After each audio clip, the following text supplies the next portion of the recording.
মনে করেন আপনি ভাইবা বোর্ডে আছেন। তো আপনাকে ভাইবা বোর্ডে সচরাচর আপনার প্রশ্ন করা উচিত কি? ভাইবা বোর্ডে আপনার সচরাচর প্রশ্ন করা উচিত হচ্ছে আপনি যে বিষয়ে ভাইবা দিতে গেছেন, যে পদের জন্য সেই পদ রিলেটিভ কাজ জানেন কিনা, কিংবা হচ্ছে ওই রিলেটিভ পদের জন্য আপনার যে যোগ্যতা আছে কিনা, কিংবা আপনি আপনার পড়াশোনার বিষয়ে ধরতে পারে। আপনি যদি ইকোনমিক্সে অনার্স মাস্টার্স করে থাকেন, তাহলে অবশ্যই ইকোনমিক্স সম্পর্কে জানতে পারে, কিংবা কোম্পানির বিভিন্ন কারণ সম্পর্কে জানতে পারে।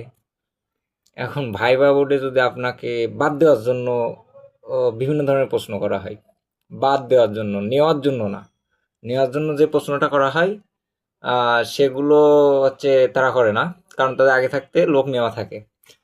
এখন ভাইবা বোর্ডে হচ্ছে বাদ দেওয়ার জন্য আপনাকে কি ধরনের প্রশ্ন করতে পারে? যেমন আপনাকে বলা হলো যে ভূমিকম্প হলে আপনি কি করবেন? তো আপনি উত্তর দিলেন আগে নিজের জীবন বাঁচাবো। তো তখন ভাইবা বোর্ডে তো ৩ জন ৪ জন থাকে। তো একজন বলে উঠলো, আপনি নিজের জীবন কেন বাঁচাবেন? কোম্পানিতে চাকরি করে আমাদের তাহলে কি করবেন? কোম্পানির জন্য কি করবেন? পরে যদি বলা হয় না স্যার, সবার সাথে পরামর্শ করে আমরা কি করা যায় সেটা করব। তখন বলবে আপনি নিজের জীবন কেন বাঁচাবেন না? আরেকজন যদি এই কথা বলে, তাহলে আপনার মানে উম, কি দাঁড়ালো এখানে? যে আপনাকে বাদ দেওয়ার জন্য হচ্ছে আপনার ইন্টারভিউটা কল করছে। তাহলে ইন্টারভিউ কল করার কোনো দরকারই নাই তো। ইন্টারভিউটা কেন কল করছে? ইভেন প্রশ্ন করেছে আপনার, দেখা যাচ্ছে ফ্লোরে আগুন ধরে গেছে, আপনি কি করবেন? এটা কিন্তু আপনার কাজ রিলেটিভ প্রশ্ন না। তারপরে এই প্রশ্ন যখন আপনাকে করবে, তখন আপনি কি করবেন?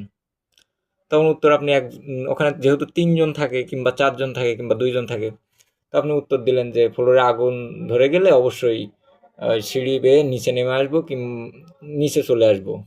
আপনি বললেন, বললে একজন বলে উঠলো, কেন আপনি নিচে চলে আসবেন কেন?